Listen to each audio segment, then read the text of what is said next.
Hey everyone, welcome back. So, getting ready to pour this footer here. We got it all formed up. As you can see, it is definitely a sloppy mess. But we got through it.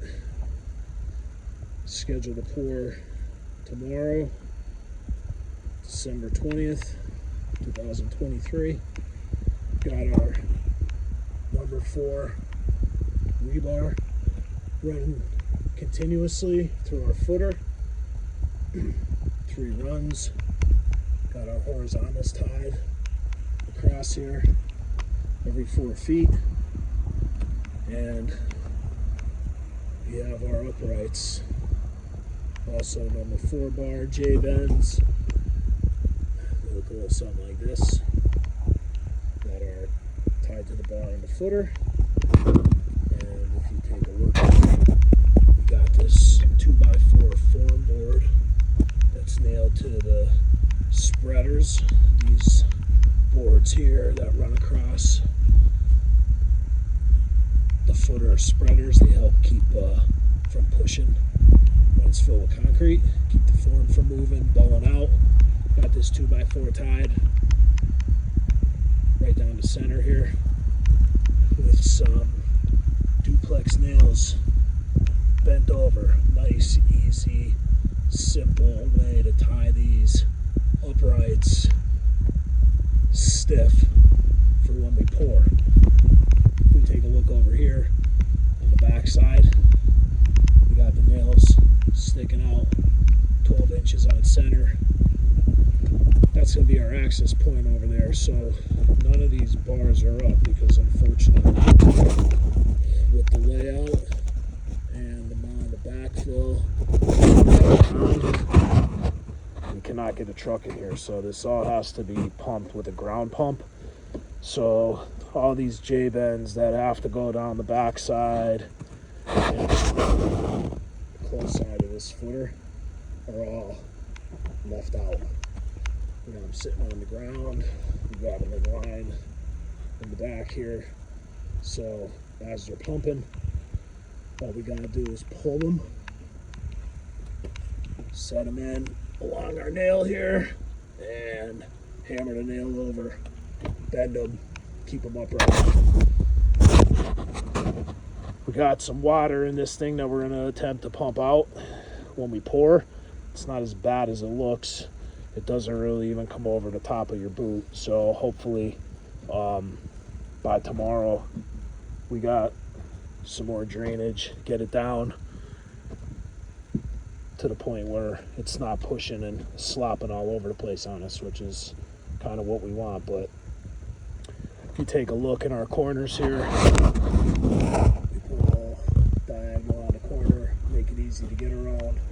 We have our bars that are running continually down the side, tied to each other with some wire tie right there so that they're all connected. We got our chairs underneath them, which keeps them up in the air, keep them off the bottom of the footer. You can see those chairs every 4 feet going down there. There's another one right here, and they continue all the way down. If I had some leftover chair to show you, which we do over here, you can see the cutoff of where it's at. This is not an ideal situation for working, especially for accessibility in here. But I'm gonna come over here real quick, grab a chair so that we can all see what they are. Those are the chairs right there. Those are some cutoffs. On top is where that number 4 bar sits. The rebar's termed number 4 because it is 4/8 or a ½ inch. So some people may call it ½ inch bar. We call it number 4 bar. All with the diameter 8. So number 5 bar would be 5/8. Number 6 bar would be 3/4. 7 bar 7/8. 8 bar 1 inch. And you can do the math from there for everything else size wise. So ready to go. It is definitely sloppy. It's a little cumbersome. None of this is excavated in here, which makes it even worse. But we'll have to pump it in, get this filled up. We'll let it set a day before we start forming the walls.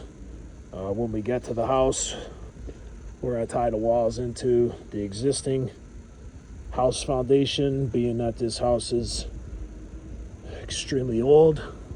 I know it's tough to see, but it is all stone in there. Some more plastic for some waterproofing, but we'll dowel into there. Try to tie the foundation wall, pin it right to the existing house so everything moves together, and keep everything moving uniformly. But as you can see, a little broad overview of what we got going on. Still have our string lines up, going around.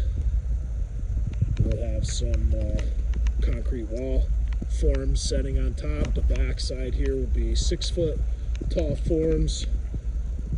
Forms on the side will be 4 foot high. We'll be returning around this outside corner here. You can kind of see where the proposed ground stops here.